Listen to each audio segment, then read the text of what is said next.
전도서 오늘 말씀은 7장 1절에서 14절까지인데 하나님을 중심으로 살아가는 사람의 모습 이렇게 우리가 보도록 하겠습니다. 오늘 이 말씀에 대해서 세 개의 대지로 나눠서 보고 이 전체가 대지가 좀 여러 개인데 세 개의 대지로 나눠서 오늘 보고 다음에 두 개 정도 대지는 다음 주에 보도록 그렇게 하겠습니다.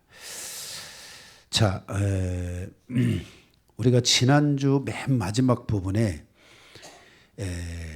6장 그 10절에서부터 시작해서 12절까지인가를 보면서 그때 그런 말씀을 드렸습니다. 인생사에서 자기보다 강한 자와 다투지 말라.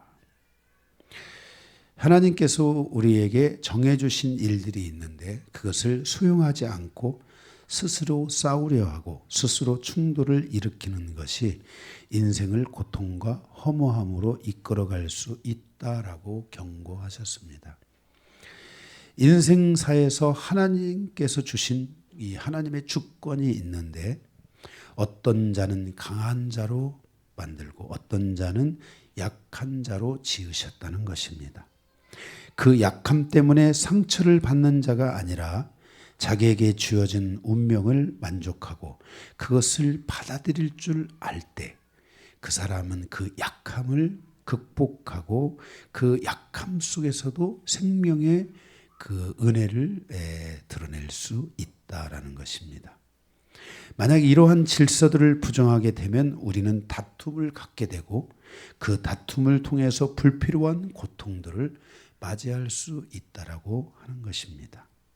제가 이 영성을 하기를 참 잘한 사실은 제가 전에 같았으면은 저에게 조금 기분 나쁘게 하고 이런 것들이 있잖아요. 저보다 좀 나름대로 뭔가 조금 위에 있다고 생각할 수 있는 이런 사람들이 그러면 전에 같으면 제가 그것에 기분이 나빠가지고 제가 손에 일이 안 잡히는 거예요. 그러니까 그냥 확 뭔가를 해야 돼요. 그런데 제가 이 영성을 통해서 그런 것들이 사라졌어요. 그러면서 그냥 지나갈 줄 아는 은혜가 생긴 거예요. 근데 지나가서 보니까요. 그런 것들이 아무것도 아니라는 거예요. 사람은 자기가 한 것들을 다 잊어버리고 살아가는데 나는 그 연약함 때문에 그 사람이 잊어버린 것을 내가 다 기억하고 산다는 거예요. 그 사람은 그냥 아무 일 없이 지나가고 있는 거를 나는 그것이 무슨 일이 일어날 것처럼 기억하고 산다는 거예요. 그런데 하나님의 은혜로 그것을 지나가는 법을 깨닫고 나니까 그 사람도 아무 일 없이 지나가듯이 나도 아무 일 없이 지나가는 거예요. 그런데 그 과정에서 저는 그것을 이겨내는 힘을 갖게 됐잖아요. 어느 날 이것을 통해서 제가 그렇게 그들보다도 더 그들을 다스릴 수 있는 자의 삶으로 하나님이 나를 그렇게 세워가신다는 것을 깨닫게 된 거예요. 사람은 인내하면서 근육이 생기고요. 사람은 인내하면서 새로운 힘이 만들어지고요. 사람은 그런 것들을 인내하면서 그 사람이 원래 그 사람이 가지고 있는 힘보다도 더 큰 에너지를 갖는 사람으로 새롭게 만들어진다는 것을 깨닫게 된 거예요. 제가 만약에 영성을 하지 않았다면 어떻게 이런 아름다운 이 하나님의 역사에 제가 참여할 수 있었겠어요? 여러분들도 이 영성을 잘해서 억울한 자로 살아가는 것이 아니라 다른 사람들이 지나가고 있는 시간들에 대하여 여러분들도 그것을 지나가 버리는 그리고 그것을 이겨내고 그것을 인내함으로써 오는 오히려 더 큰 축복과 은혜를 여러분들이 누려서 오히려 강하다고 생각하는 자보다도 오히려 나는 약한 자인데 오히려 내가 약할 때 그리스도가 나를 강하게 하심으로 그 약한 자들을 부끄럽게 하시는 것처럼 여러분들의 삶을 하나님이 살리시고 여러분의 삶을 하나님이 여러분의 삶에 개입하셔서 여러분의 삶에 놀라운 은혜와 축복으로 함께 하시는 이런 은혜를 여러분들이 경험하셔야 된다는 거예요. 이게 바로 하나님의 주권이라는 거예요. 로마 시대에 제가 다니엘서 강해를 들을 때 로마 시대에 강자 흑이 흙과 철이 맞붙어 있는데 우리 대한민국은 흙과 같은 존재예요. 그러면 우리 대한민국이 주변에 철 같은 나라들이 있어요. 중국, 러시아, 일본, 그 외에도 더 조금 더 나아가면은 어마어마하게 많은 철과 같은 나라들이 존재해요. 그런데 여러분, 철이 다 좋은 게 아니라 흙도 잘 그 안에 존속하면 흙도 흙의 가치라는 게 있잖아요. 이 대한민국은 흙이지만 철이 아니라 흙과 같은 나라지만 뭐가 생산되는 나라가 아니잖아요. 지혜를 가지고 살아가게 된다면 그 흙이 갖는 그 능력 때문에 오히려 철을 가지고 있는 자들을 우습게 볼 수 있고 그들보다도 더 탁월한 가치를 가지고 하나님 앞에 쓰임받을 수 있는 그런 국가, 그런 나라도 될 수 있다는 것을 기억해야 돼요. 지금까지는 대한민국의 그 길을 잘 왔는데 저는 앞으로도 이런 길을 잘 갈 수 있는 이런 지혜들을 대한민국의 지도자들, 대한민국의 사람들이 그 지혜를 저는 가져야 된다고 보는 거예요. 사람들의 말에 미혹되고 현혹되고 이런 게 아니라 하나님의 이 말씀의 기준을 통해서 시대를 보고 미래를 볼 수 있는 그런 안목들이 우리는 이 한국 사람들의 지혜 안에 와 있어야 되는데 그게 우리 안에 가능한 것은 하나님이 우리와 함께 하신다는 거예요. 하나님이 우리의 신앙과 우리의 믿음과 하나님이 함께 하신다는 거예요. 여러분들이 그 하나님의 말씀을 통해 이러한 시대를, 미래를 볼 수 있는 안목들을 통해 여러분들이 비록 흙의 나라에 태어나서 흙으로 살아가는 존재이지만 그 흙의 가치를 더 뛰어나게 드러낼 수 있는 모든 세계가 지나가는 것처럼 나도 그것을 지나가며 그 속에서 인내를 배우고 인내의 근육을 만들어서 여러분들의 삶이, 이 민족이 마지막 때 세계 열방 가운데서도 우뚝 설 수 있는 민족, 그런 국민, 그런 사람으로 살아갈 수 있는 대한민국의 정말 모든 사람들이 다 될 수 있도록, 그리고 신앙인이 될 수 있도록 우리는 그렇게 가야 될 줄로 믿습니다. 여러분들이 이 교회를 통해 이런 인내 근육들을 쌓으시기 바랍니다. 여러분들이 이 교회를 통해 여러분의 인생에 필요한 모든 에너지들을 새롭게 갖춰가시기 바랍니다. 여기 영광교회는 그것을 여러분들에게 줄 수 있는 힘과 에너지가 분명히 존재하는데 그것은 강요한 목사의 힘이 아니라 하나님의 말씀이 주는 에너지와 힘이라고 여러분들이 분명하게 믿으셔야 됩니다. 그래서 여러분들이 이런 경쟁력을 갖춰갈 수 있는 그런 성도로서 살아가면서 하나님의 주권을 인정해서 하나님이 비록 나를 약하게 지으셨지만 그것 때문에 내가 상처받고 그것 때문에 내 운명이 치우치고 그것 때문에 내가 분통하고 다툼 속에서 살아가는 인생이 아니라 오히려 하나님의 주권 앞에 순응하며 하나님, 내가 이제 이 하나님의 은혜를 통해 내 삶의 모든 것들을 능히 이겨낼 수 있는 그런 은혜가 내게 있게 해달라고 기도할 수 있는 그런 저는 성도들의 삶이 되야 될 줄로 믿습니다. 그래서 사도 바울은 이러한 마음, 이러한 삶에 대한 것들을 몇 가지 우리에게 디모데 후서를 통해서 가르쳐주고 있는데 첫째가 뭐냐면 내 아들아 너는 그리스도 안에서 은혜 가운데 강한 자가 되라. 강한 가운데서 강한 자가 아니라 뭔가 이 철을 가지고 싸우면서 다투면서 뭔가 자기가 강하다고 자기를 드러내는 자가 아니라 너는 은혜 가운데서 강한 자가 되라. 이렇게 말씀했습니다. 둘째로는 너는 진리 안에서 살아가라. 그러면 너는 강한 자가 될 것이다. 셋째로는 너희에게 준 달란트를 깨끗이 하라. 집에는 금그릇도 있고 은그릇도 있고 거기 나무그릇도 있고 질그릇도 있는데 그릇이 무엇이냐가 중요한 게 아니라 누가 자신을 깨끗하게 하느냐에 따라 쓰임받을 수 있다. 그래서 자신을 깨끗하게 하는 그릇이 되라. 그러면 너는 쓰임받을 수 있다라고 말씀했습니다. 넷째로는 온유함으로 모든 것을 품는 주님의 성품을 가져라. 그러니까 철보다도 더 강한 것이 이 온유한 주님의 심령이라는 거예요. 바로 이 온유한 성품, 이 성품이 역사를 일으킨다는 거예요. 제가 이 영성을 하면서 제가 달라진 것 가운데 하나가 저의 성품이 도단하기 시작했다는 것입니다. 그래서 정말 이게 우리 아내도 계시겠지만은 저희 노예 안에서 그래도 성품, 뭐 손가락 안에 막 이렇게 만약에 꽂는다. 왜냐하면 제 얘기가 아니라 모든 목사님들이 강요한 목사하면 막 성품이 참 좋다. 응? 저를 주변에 저를 과거가 아니라 현재적으로 저를 아는 모든 분들이 하는 분이 제 얘기 하려고 하는 게 아닙니다. 좋은 성품에 대한 방향성을 가지라는 얘기를 하는 겁니다. 그 좋은 방향성 안에 주님이 있으니까 여러분들이 주님을 본받아 살아가면서 좋은 성품의 삶으로 변화되어 가라는 것입니다. 제가 여러분들에게 그걸 보여주고 있지 않습니까? 우리 영광교회가 그것을 누군가가 막 변화되는 모습들이 지금도 우리 영광교회는 부족합니다. 너무 연약합니다. 그런데 중요한 것은 우리 영광교회는 계속 변하고 있다는 겁니다.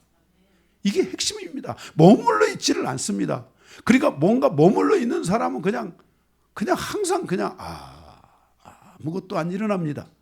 그런데 우리는 뭔가 일어납니다. 막 좌우 충돌 막 난리가 아닙니다. 그런데 영광교회는 분명한 것은 뭐냐면 그런 액션들이 있고 그런 변화들이 있고 그런 충돌들이 있고 그런 바로 계속된 성장들이 있다는 거 아니겠습니까? 믿으세요? 믿으세요. 그런 것들이 영광교회가 갖고 있는 생명력입니다. 생명이 없는 물은 그렇게 움틀거리지 않습니다. 할렐루야.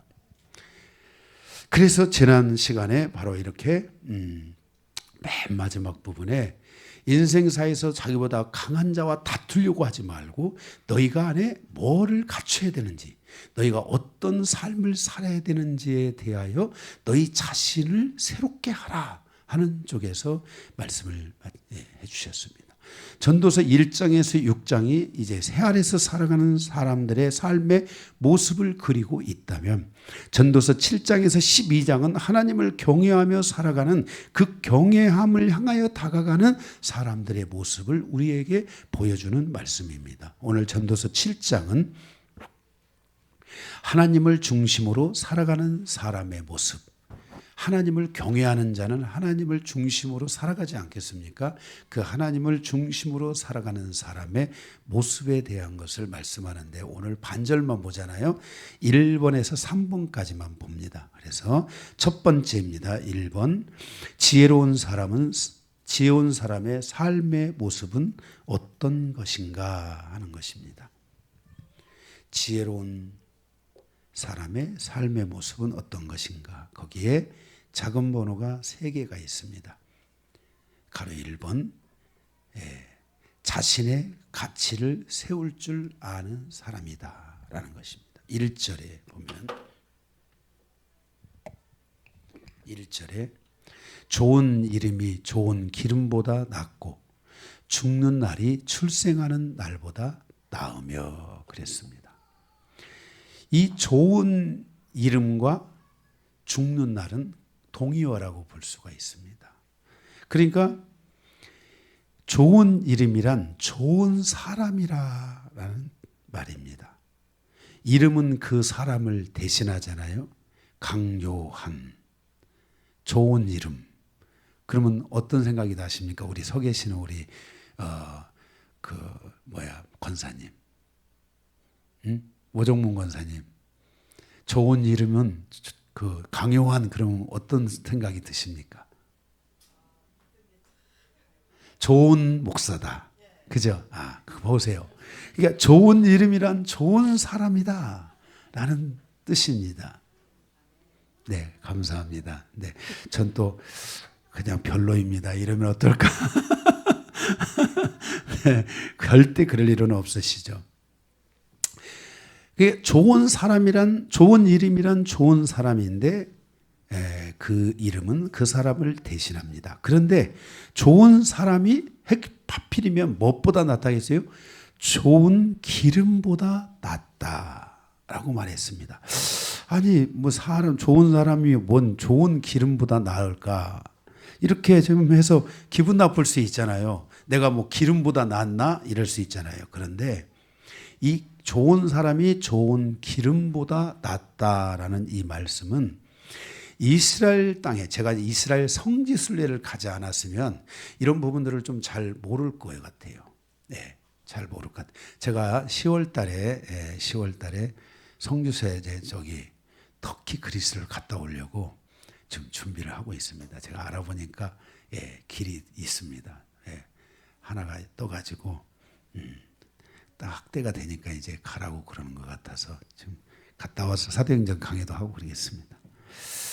자, 그래서 여기 좋은 그 이스라엘 땅에는 이 올리브유가 있는데 올리브유는 그 가치가 다양합니다.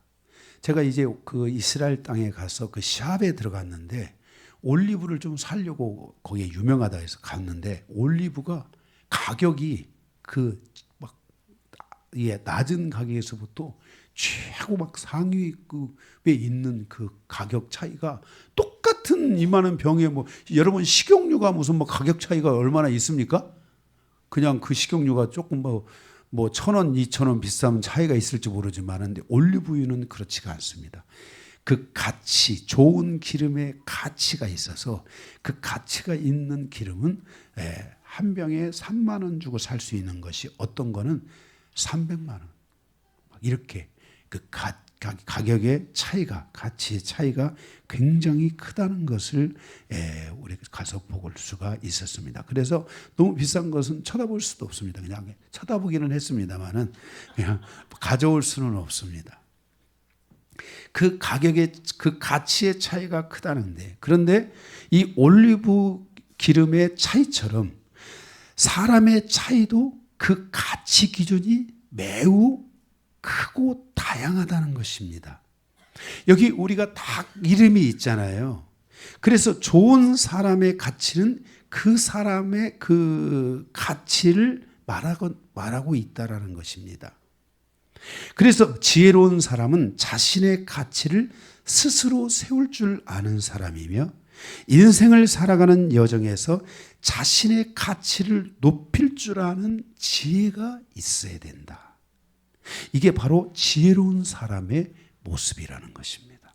여러분이 현재 어떤 가치를 지녔느냐 하는 것은 그것도 중요할 수 있겠지만은 그것보다는 여러분의 가치를 계속 높일 줄 아는 자, 자신의 가치를 계속 상승시킬 줄 아는 사람, 이런 사람이 바로 좋은 사람이다.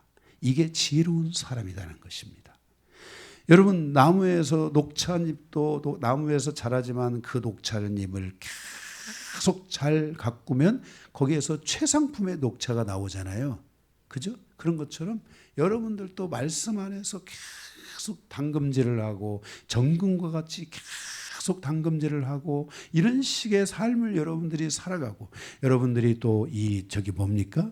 은혜 연단법이 필요하신 분은 은혜 연단법처럼 여러분을 계속해서 이렇게 세워갈 때 여러분들의 가치가 계속해서 높아질 수 있다는 것을 말씀하고 있는 것입니다. 그래서 여러분들이 여러분들의 그 이름에 예를 들어서 여러분들이 만약에 내가 50%밖에 못 살고 있다. 그러면 여러분들은 그래, 내가 여기서 조금만 더 나의 가치를 높인다면 여러분들은 80%, 90%, 100%에 육박하는 그 가치를 드러낼 수 있다는 것을 여러분들이 기억하셔야 됩니다. 할렐루야. 그래서 여러분들이 영광교회를 통해서 그렇게 여러분의 가치를 최대한 끌어올릴 수 있는 그런 여러분에게 지혜가 있기를 바랍니다. 둘째로는 지혜로운 사람의 삶의 모습은 자신을 돌아볼 줄 아는 사람이라는 것입니다. 2절에서 4절입니다. 초상집의 유익함이 무엇인가? 초상집의 유익함이 무엇인가? 첫째, 2절에 보면 초상집에 가는 교훈은 무엇인가? 잔치집은 자신을 돌아보기보다는 즐기는 장소입니다. 잔치집은 막 시끌벅적 막 즐기고 지금 자신을 돌아볼 겨를이 없습니다. 맛있는 게 많으니까 일단 먹고 보자 해서 막 먹고 이런 게 잔치집이잖아요. 그런데 하지만 이 초상집은 자신을 돌아볼 줄 아는 곳입니다. 이분이 만약에 이분이 막 이렇게요, 힘들게 살다 죽었대. 그러면 막 거기서 가보면 알잖아요, 분위기를. 내 인생도 이렇게 험악하게 살다 가면 이렇게 험악하겠구나. 이런 거를 깨닫는 거예요. 어떤 분이 딱 갔는데 거기에 가니까 너무나 정말 그 인생이 복되게 살았어요. 복되게 산 인생의 삶은 이런 거구나 하는 것을 거기서 깨닫게 된다는 거예요. 그러니까 잔치집에는 깨달음이 없는데 초상집에를 가면은 깨달음이 있다는 거예요. 그래서 우리는 초상집에 간다는 거예요. 둘째로 3절에 보면 다른 사람들의 슬픔을 같이 할 줄 아는 곳이기 때문이라는 거예요. 다른 사람의 슬픔 속에서 그는 자신을 근신하며 자신을 돌아보게 된다는 거예요. 타인의 아픔과 고통이 자신에게는 회개의 기회가 되고 자신을 고칠 수 있는 기회가 되기 때문이라는 거예요. 그래서 슬픔을 같이 하는 거예요. 저 사람의 슬픔이, 고통이 나의 슬픔이 돼서 오히려 나의 그 마음을 추스리게 하고 다시 내가 거기서 나를 돌아보며 회개하면서 나를 새롭게 세워가는 계기가 된다는 거예요. 세 번째로는 4절에 보면 지혜로운 자는 초상집에 가는 것을 잔치집에 가는 것보다 더 중요하게 생각한다는 것이에요. 인생사에서 자신의 가치를 높이는 방법은 잔치집에서 먹는 좋은 음식보다, 좋은 음식을 먹는다고 자신의 가치가 높아지는 게 아니라는 거예요. 좋은 음식을 먹는 것보다 초상집에 가서 자신을 돌아보고 자신을 깨우치는 삶을 통해서 자신의 존재적 가치를 높일 수 있다는 거예요. 그래서 지혜로운 자는 초상집에 가는 것을 잔치집에 가는 것보다 더 중요하게 생각한다는 거예요. 이게 말은 초상집만 찾아다니라 이 말이 아니라 자기 자신을 돌아볼 줄 아는 자가 될 때, 자기 자신을 깨우치는 자, 자기의 존재적 가치를 돌아볼 줄 알고 가치를 높이는 방향성을 가져가는 사람들이 바로 인생의 여정에 있어서 지혜로운 자의 삶이라는 것을 말씀해 주고 있어요. 이런 사람들은 자신을 돌아볼 줄 안다는 거예요. 인생사의 여정에서 좋은 것은 먹는 것보다 자신을 돌아보는 것이 더 중요하다는 것을 전도자가 가르쳐 주고 있어요. 그러니까 여러분들이 먹는 것을 위해서 좋은 집 찾아가잖아요. 그럼 여러분들은 여러분 자신을 돌아보기 위해서 기도하는 자리에 있을 수 있어야 되고, 여러분 자신을 돌아볼 줄 아는, 그렇게 말씀을 통해 여러분을 자꾸만 돌아볼 줄 아는 그런 지혜로운 자가 된다면, 자신을 돌아볼 줄 아는 자가 된다면 그는 지혜로운 자의 삶을 반드시 살아가게 될 것이라고, 여기 역전이 일어날 거라고, 인생에 소집된 자들의 삶이 새로운 여정이 열리듯이 여러분의 삶에 새로운 여정이 이렇게 열려져 가는 삶이 여러분에게 올 수 있다는 것을 전도자는 우리에게 말씀해 주고 있는 것입니다. 가로 세 번째는, 첫 번째는 자신의 가치를 세울 줄 아는 사람이다. 두 번째는 자신을 돌아볼 줄 아는 사람이다. 세 번째로는 지혜로운 사람은 자신에 대해서 책망을 듣는 것을 두려워하지 않는다라는 것입니다. 5절에서 7절입니다. 누가 나를 책망할 수 있으며 충고할 수 있는가? 책망과 충고는 스승의 은혜이며 나를 축복하는 자의 교훈입니다. 누가 나의 스승이 될 수 있는가?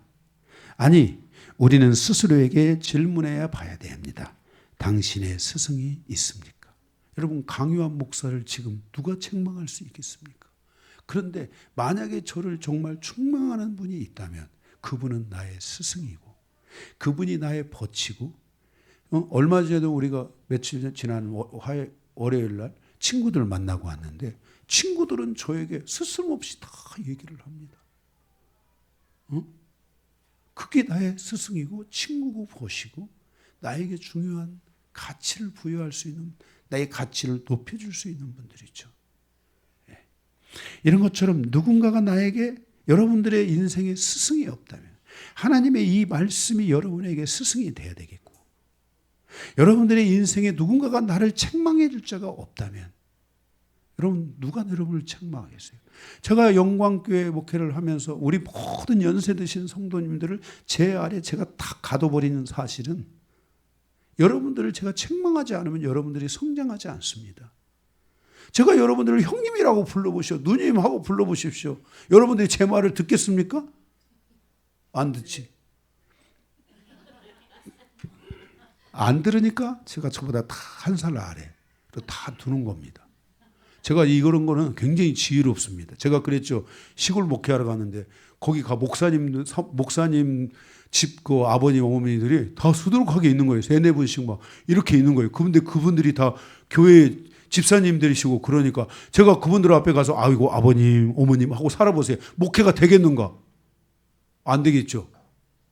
그 사실을 제가 알고, 참 나이가 그때 제가 30살 채 안 됐는데, 만 30살이 안 됐을 텐데 지혜로웠던 거예요. 제가 가서 다 그 어머니 아버님한테 가서 큰 절로 한번 쫙 인사를 드리고, 제가 거기다가 담대하게 말했어요.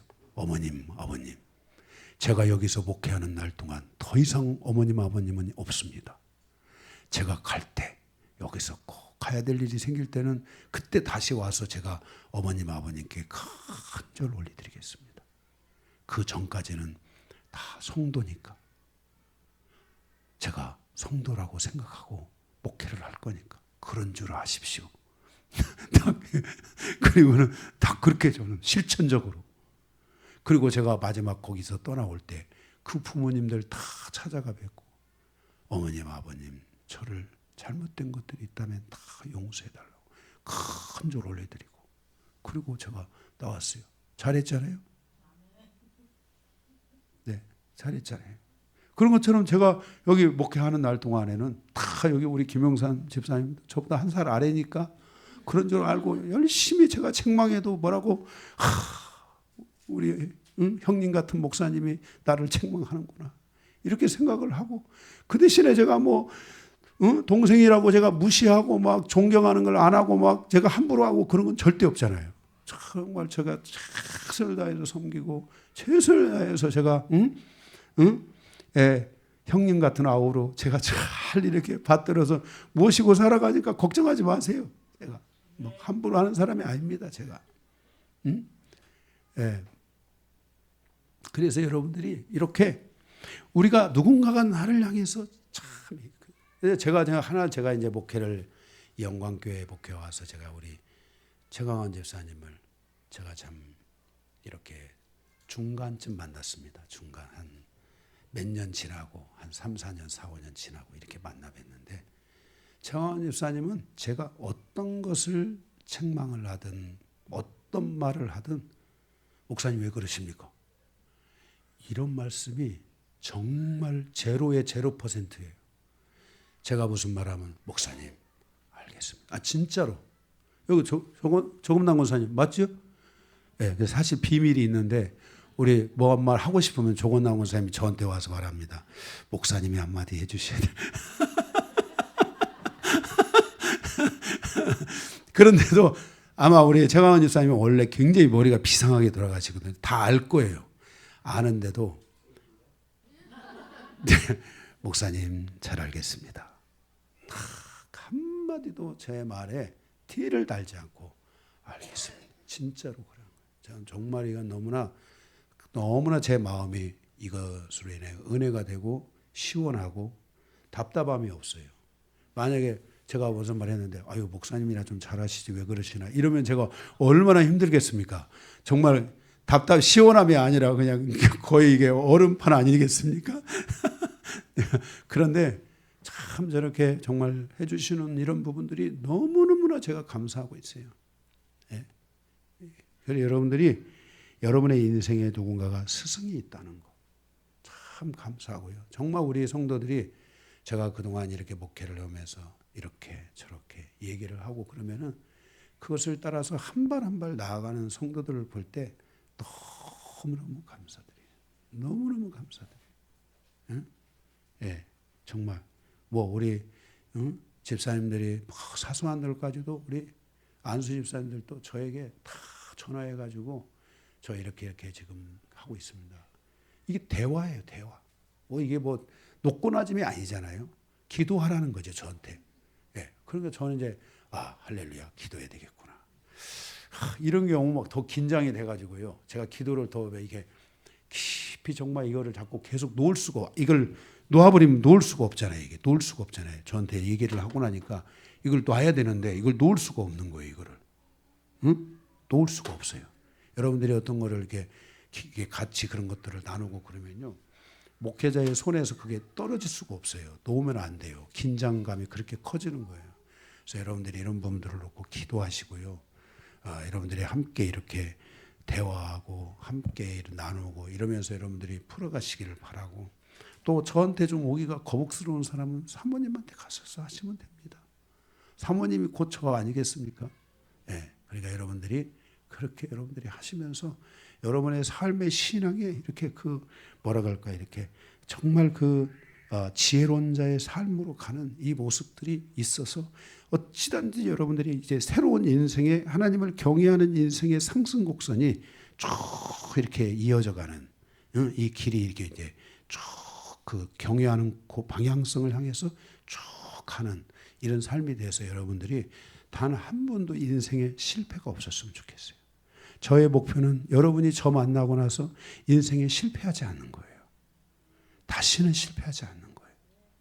그런 삶을 향해서 저도 계속 그 긴장감을 가지고 제가 그렇게 가는 거예요. 저는 제 인생에 그래도 하나님께 정말 여러분들이 감사해야 될 것 중에 하나가, 강요한 목사가 인생이 막 성공과 실패를 무슨 파도 타기를 하듯이 간 그런 인생이 아니에요. 제가 하나님을 믿고 지금까지 쭉 작든 크든 계속 상승 곡선을 가다가 한번 툭 떨어졌다가 다시 거기서 더 팍 차고 올라가가지고 꼭 가고 있어요. 어쨌든 가고 있어요. 예. 그래서 큰 거 그런 게 중요한 게 아니라 그 마음 그 자체가 하나님을 향해서 이렇게 계속 향해서 가고 있기 때문에 여러분들이 저와 함께 그 여정을 계속 가기를 바라고 소망하는 마음이 있습니다. 그래서 여러분들을 향해서, 제가 여러분을 향해서 때로는 책망도 하고 충고도 하고 그런 분이 있다는 것 자체가 그게 스승의 은혜예요. 스승의 은혜. 스승만이 할 수 있는 거예요. 나를 위해 기도해주고 나의 길을 열어주는 자만이 그 길을 할 수가 있는 거예요. 여러분들이 그런 것들이 있다면 기분 나쁘게 생각하지 마세요. 예, 쓸데없는 거 가지고 나누고 이런 것들은 다 내려놓으세요. 예, 그런 것들은 여러분들에게 도움이 안 되는 거예요. 그래서 정말 이것이 나에게 소중한구나 하는 것을 깨달아야 돼요. 5절에 보면 나의 연약함과 악함이 존재하는데 나를 감싸고 칭찬하고 두둔하는 사람보다 더 중요한 것은 나의 인생길에 동반자가 되어주는 사람이 더 귀한 거예요. 지혜로운 사람의 책망을 듣는 것이 우매한 자들의 노래를 듣는 것보다 나를 어쩌고 하고 노래해주고 이것보다도 정말 그 지혜로운 사람의 책망을 듣는 것이 훨씬 더 좋은 거라는 것을 말씀해 주고 있어요. 6절에 보면 6절에 우매한 자들의 웃음소리는 솔 밑에서 가시나무가 타는 소리 같으니 이것도 헛되도다. 이게 지금 너무나 이 문학적이고 시적 표현들이 너무 많아가지고 어떤 이들이 나를 칭찬하는 것 같지만 사실은 나를 때리는 소리가 될 수 있다는 거예요. 솔 밑에서 가시나무가 타는 소리를 들어보셨습니까? 솥 밑에서, 솔이 아니라 솥 밑에서 가시나무가 타는 소리를 들어보신 적이 있습니까? 예? 어떤 소리가 나요? 그렇죠. 톡톡톡톡톡톡톡 이런 소리가 나잖아요.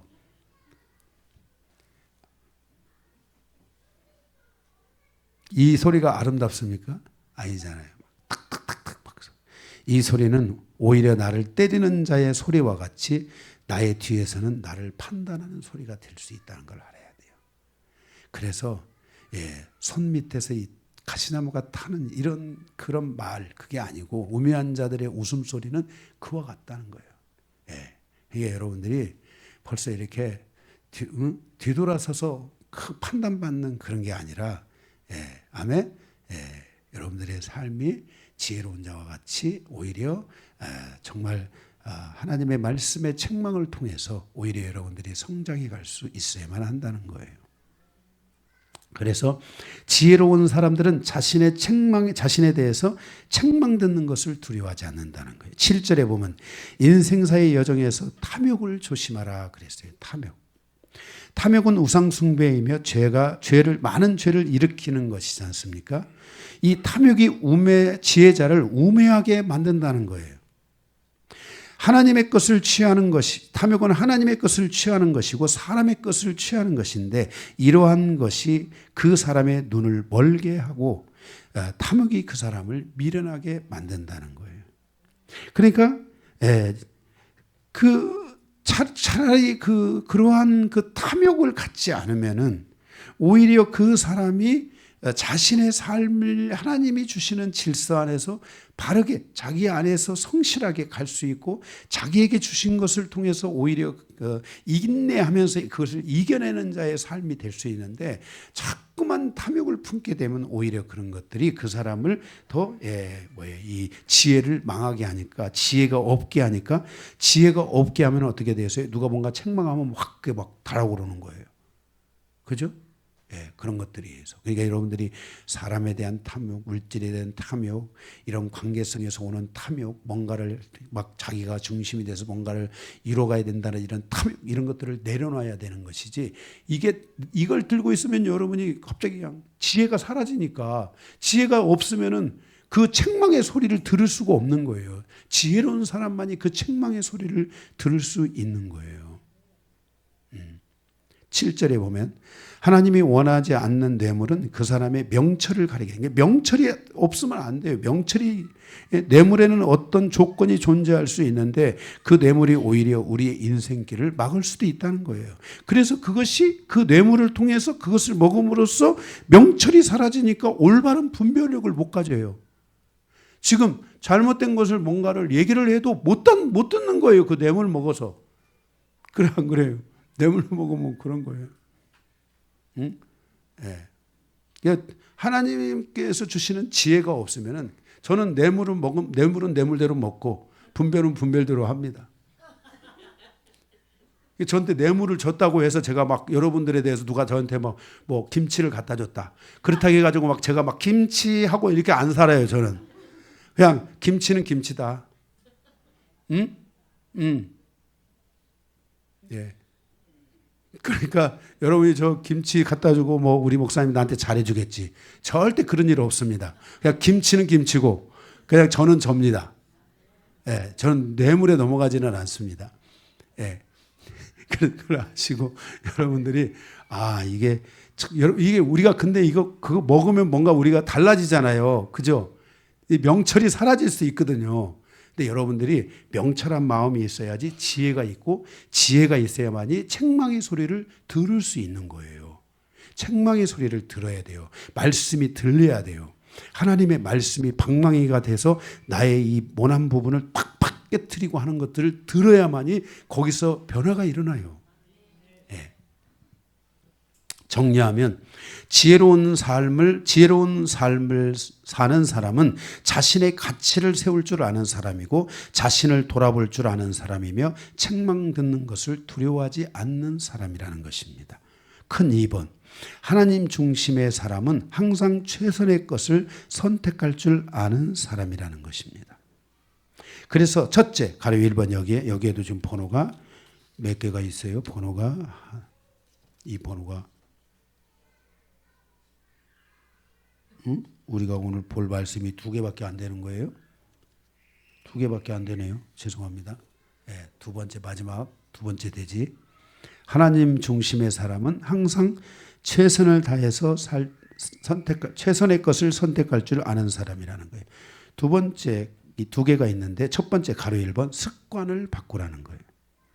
8절에서 10절이에요.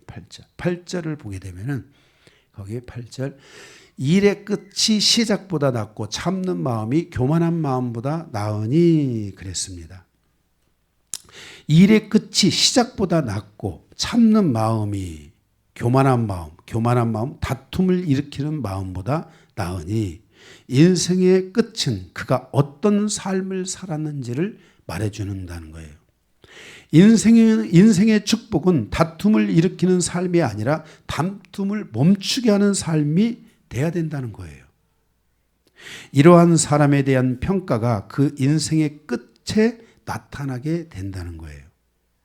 제가 지난주에 제가 이제 목사님 어머니께서 소천하셔서 노회장으로 해달라. 그래서 이제 제가 그 모든 노회장의 그 순서들을 다 짜고 사람을 배치하고 저도 이제 가서 이제 그 장례의 집례위원으로서 가서 장례 집례를 했는데 이제 그 장례식장에 딱 들어갔는데 제가 이제 먼저 이제 그냥 그 목사님 어머님 소천 누구누구 소천 이렇게 돼 있어서 집례를 이제 제가 노회장으로 해야 되니까 그냥 성도인지 집사인지 권사인지 이게 또 중요하잖아요.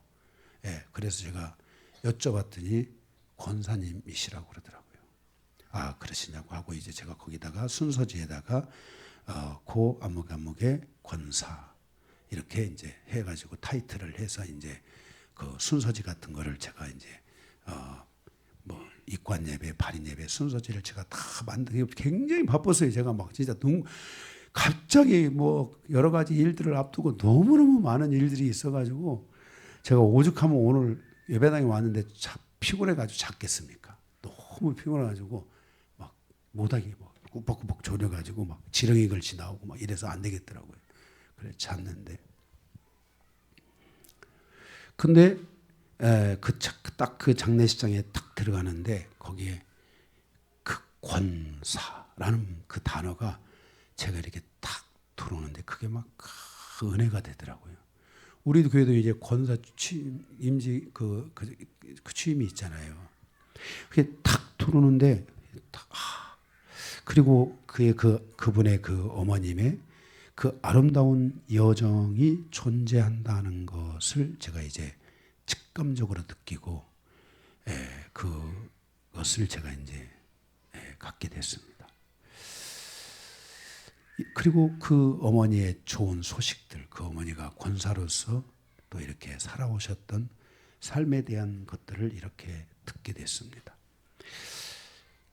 이렇게 항상 우리가 이 최선의 것을 선택할 줄 알아야 되는데 그 좋은 평가가 다음 세대에게 비전과 꿈과 미래를 저는 열어준다고 믿습니다. 그러니까 그분은 죽었고 하나님 품으로 갔지만 죽음으로 인생이 끝나는 게 아니라 그의 자녀와 그들 다음 세대에게 비전과 꿈과 저는 미래를 열어준다고 확신합니다.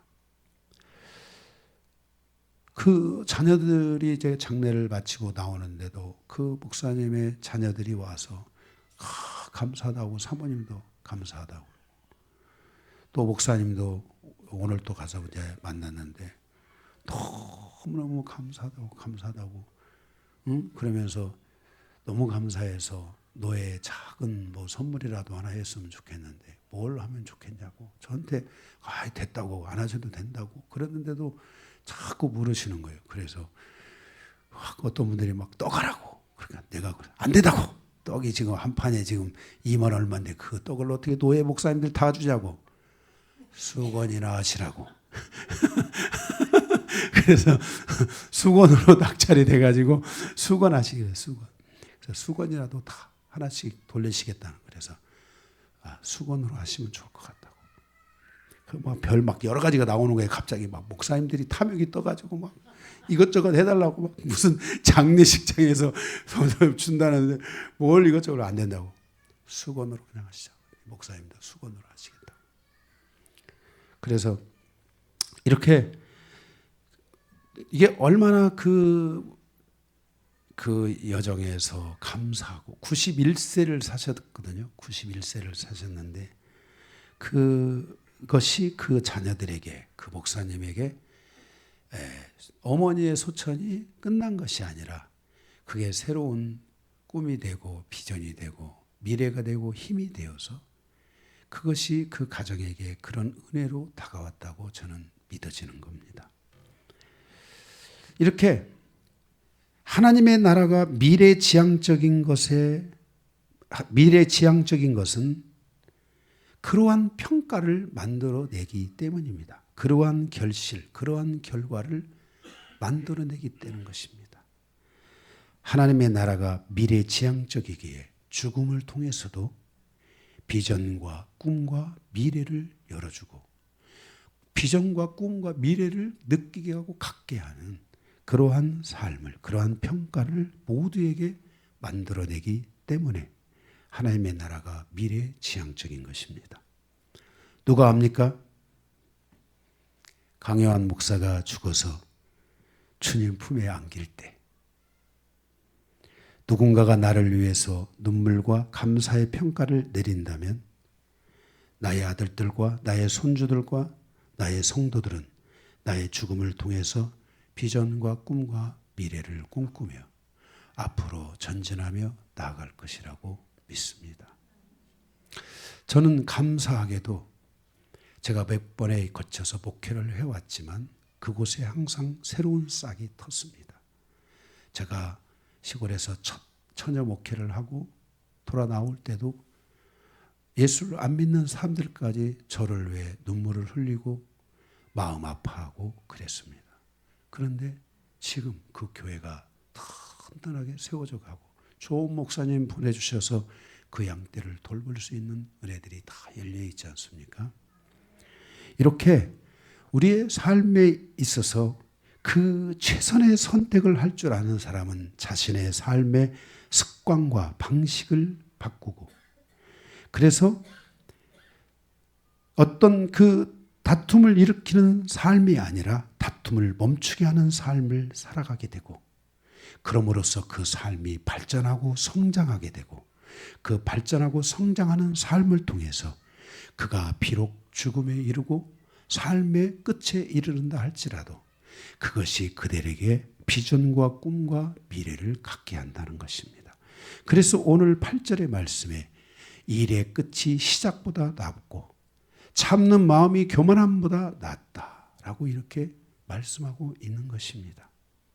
그래서 인생이 태어남보다 죽는 것이 더 낫다라고 말하는 것은 태어나는 것이 비전이 아니라 인생을 잘 마치는 것이 오히려 우리에게 비전으로 다가올 수 있다는 것을 하나님께서 우리에게 말씀하시고 보여주고 있는 것입니다. 9절의 말씀에 보면 우리의 삶의 습관을 또 하나 바꿔야 되는데 9절에 급한 마음으로 노를 바라지 말라. 노는 우매한 자들의 품에 머무름이니라 그랬습니다. 그게 노가 마음에 머무르게 되면 안 된다라는 것을 말씀하고 있습니다. 인생사에서 스피드를 줄이는 것이 최선의 선택을 할 수 있는 길을 열어주는 것입니다. 스피드가 오히려 나를 급하게 만들고 그 급함이 노를 바라게 할 수 있다는 것을 알아야 됩니다.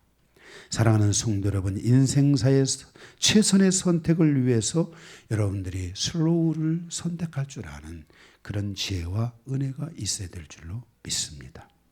여러분들이 이러한 슬로우를 통해서 중요한 핵심은 여러분 안에 분노를 멈추게 할 수 있고 그 분노가 마음에 쌓이는 것보다 슬로우로 가는 것이 여러분에게 오히려 최선의 선택을 가져다 줄 수 있는 길이라는 것을 우리에게 말씀해 주고 있습니다. 물론 우리는 스피드의 시대를 살아가고 있습니다. 스피드를 내야 될 때는 내야 되겠지만 스피드가 내지 않아야 될 때 스피드를 내다가 오히려 그것이 잘못되면 나에게 화를 가져오고 분노를 가져오고 내가 노를 바람으로써 그 결실을 얻을 수 없는 결과를 가져올 수도 있고 실수할 수도 있다는 것을 우리에게 말씀해 주고 있는 것입니다. 그래서 여러분들의 삶이 최선의 선택을 하고자 한다면 여러분들의 습관을 바꿔야 되는데 그중에 급한 습관들이 있다면 이 슬로우 습관을 통해서 여러분들의 삶의 그 분노의 에너지가 마음에 머물러 있어서 그 머물러 분노가 쌓여져 가는 인생이 아니라 분노를 오히려 제거하고 버리는 삶으로 가는 그 삶이 여러분에게 있기를 바랍니다. 10절에 보게 되면은 옛날이 오늘보다 나은 것이 어쩜이냐 하지 말라. 이렇게 묻는 것은 지혜가 아니니라 그랬어요. 옛날이 오늘보다 나은 것이 어쩜이냐, 어찌미냐, 어찌미냐 하지 말라. 여러분, 옛날이 오늘보다 나아요? 예. 성도의 삶은 과거보다 현재를 살 줄 알아야 됩니다. 잘 제 말의 이런 부분들을 여러분들이 새겨 들으셔야 됩니다. 제가 다 얘기하고 있습니다. 여러분의 인생이 삶을 사는 방식을 제가 이 말씀을 통해서 여러분들에게 다 이야기해 주고 있는 것입니다. 성도의 삶은 과거보다 현재를 살 줄 알아야 됩니다. 현재가 없다는 것은 과거에 묶여 있기 때문입니다. 현재가 없는 사람은 미래로 갈 수가 없습니다. 미래가 보이지 않으면 현재를 점검해야 하고, 현재가 잘 사라지지 않는 사람들은 자신의 과거를 잘라내야만 하는 것입니다. 내가 옛날에는 그 옛날에 어떻다는 겁니까? 예. 옛날에 우리 집 황금소 한 마리가 있었으면 뭐 할 겁니까? 지금 꽝인데. 그죠? 네, 그게 아닙니다. 그래서 여러분들이 현재를 살아지는 줄 아는, 현재가 기쁘고, 여러분들의 삶이 현재가 어떠느냐가 중요한 게 아니라 그 현재를 살아내느냐, 그 현재를 살아가고 있느냐, 그 현재를 계속해서 여러분들이 이루어가고 유지하고 그것을 견뎌내가고 있느냐, 이것이 여러분들의 삶의 중요한 부분입니다. 여기서 현재가 만약에 여러분들이 놓치게 되면 과거로 돌아갑니다. 자꾸만 과거로 돌아갑니다. 그러면 여러분들은 그 과거에서 현재로 돌아오는 것이 어려워질 수 있습니다. 그래서 현재가 잘 사라지지 않는 사람은 자신의 과거의 싹을 완전히 잘라버려야 됩니다. 우리는 뭐 이런 말 있잖아요. 과거가 우리에게 교훈을 준다. 그래서 과거가 교훈을 줄지는 모르지만 과거에 우리가 묶여 있으면 그 교훈이 아무런 의미가 없습니다. 여러분들의 삶이 과거의 어떤 것에 있어서 아무리 많은 교훈을 갖고 아무리 많은 지식을 가지고 있어도 오늘이라는 이 현재를 여러분들이 아름답게 살아가지 못하면 그 과거의 교훈이 아무리 많은들 무슨 소용이 있습니까? 오늘이라는 이 시간이 나에게 얼마나 소중한지를 알고, 이게 얼마나 위대한 가치가 있는 줄을 알고, 오늘 말씀 앞에서 이런 부분들을 하나님께서 우리에게 말씀하고 있는 것입니다. 그래서 오늘이라는 시간을 통해서 계속 여러분의 이름의 가치를 높이고 여러분의 가치를 세워가고, 여러분들이 그런 삶을 향해서 가는 여러분 안에 은혜가 있기를 바랍니다. 마지막으로 2번, 가로 2번, 1번이 뭐였습니까? 습관을 바꾸라. 2번, 매 순간마다 지혜를 구하라 입니다. 11절에서 14절입니다. 매 순간마다 지혜를 구하면 그는 매 순간 기뻐하고 매 순간 반성하는 삶을 살 수 있습니다. 지혜는 나의 올바른 선택을 돕고 그 선택은 나를 기뻐하게 만들며, 지혜는 나를 반성하게 하고 그 반성은 나를 온전하게 만들어주게 되는 것입니다. 11절에 보니까 그래서 지혜는 나의 유산과도 같다. 내가 물려받아야 될 것이다. 12절에 지혜는 그 사람을 살린다 그랬습니다. 사람을 살린다. 돈이 사람을 보호하듯 지혜도 사람을 보호하는 능력이 있는데, 그러나 지혜를 깨우쳐 아는 지식이 더 좋은 까닭은 지혜가 그 사람의 목숨을 살려요. 돈이 사람의 목숨을 살리는 것은 아닙니다. 여러분, 궁극적인 상황에 가면 그 돈이 여러분의 목숨을 살리지 못합니다. 여러분들이 지금 암에 걸렸습니다. 돈이 아무리 많은들 여러분들이 그걸 살리겠습니까? 여러분들의 삶의 지혜가 그 사람의 목숨을 살리는 것입니다. 그래서 여러분들이 지혜 있는 자가 되어야 됩니다. 지혜가 그 그늘 아래에 있음은 돈이 그늘 아래에 있음과 같습니다. 돈이 사람을 여러 유익을 주듯이 지혜가 사람에게 주는 유익은 여러 가지입니다. 지혜에 관한 지식이 돈보다 더 유익함은 돈은 생명을 주지 못하지만 지혜는 생명을 주기 때문이라는 것입니다. 지혜는 바로 죽음을 인식할 때 생겨납니다. 사람들은 자신이 천년만년 살 것처럼 어리석게 살아갑니다. 욕망에 집착하며 살아가기도 합니다. 이 욕망을 버리는 것이 바로 지혜인 것입니다. 여러분들이 지혜를 가지고 선택하며 살아갈 때 그 지혜가 여러분을 축복의 길로, 은혜의 길로, 생명의 길로 인도하게 되는 것입니다. 13절, 지혜는 우리의 행할 길을 열어준다라는 것입니다. 우리는 하나님께서 행하신 일을 보아야 합니다. 하나님이 행하신 것을 보면 믿음이 생깁니다. 하나님을 경외하게 됩니다. 하나님이 굳게 하사 곧 곤고하게 하신 것을 사람이 곧게 하여 형통하게 하지 못합니다.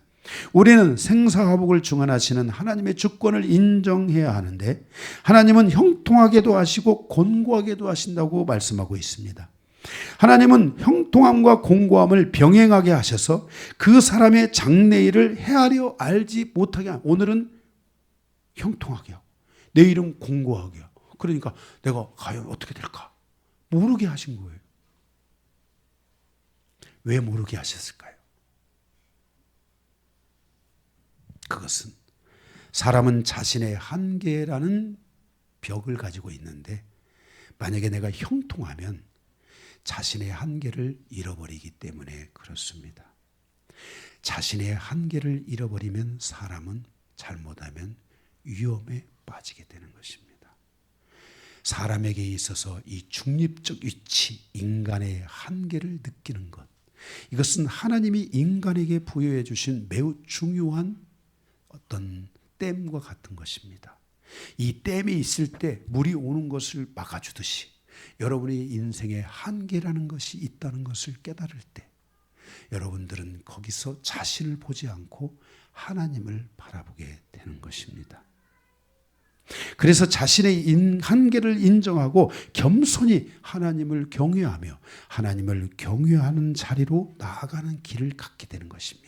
그래서 이 전도서는 우리에게 6장까지 인생의 많은 여러 가지 희노애락이 있고 살아가는 삶에 여러 가지의 과정이 있었지만 그 과정에서 7장 자신의 한계를 보고 너희는 이제 하나님을 경외하는 자리로 돌아가며 인생의 남은 삶을 겸손하게 살 줄 아는 자가 되어라 라고 우리에게 말씀해 주고 있는 것입니다.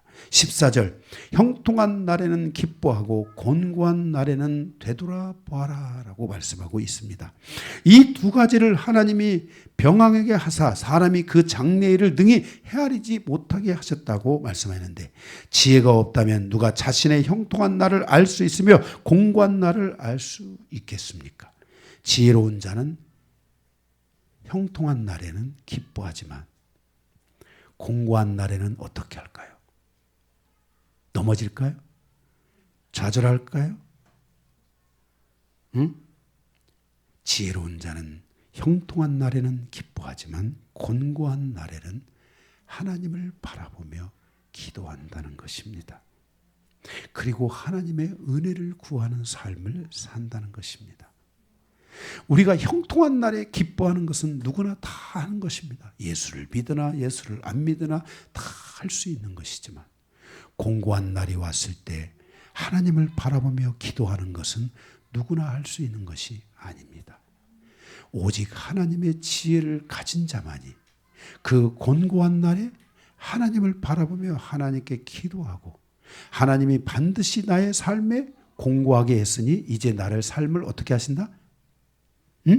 형통하게 하신다는 것을 믿는 이 믿음을 갖게 하시는 것입니다. 우리의 인생은 마치 산을 넘는 것과 같습니다. 오르막이 있으면 내리막이 있고 내리막이 있으면 또 오르막이 있다는 것을 여러분들이 아셔야 됩니다. 그래서 여러분의 인생에 있어서 내리막 때문에 여러분들이 넘어지는 것이 아니고 절망하는 것이 아니고 내가 이 내리막에 정말 이 공고함의 삶에서 하나님을 바라보고 기도하다 보면 어느덧 나의 인생의 길이 다시 오르막을 가는데 그때 여러분들은 슬퍼하지 말고 기뻐하시면 되는 것입니다.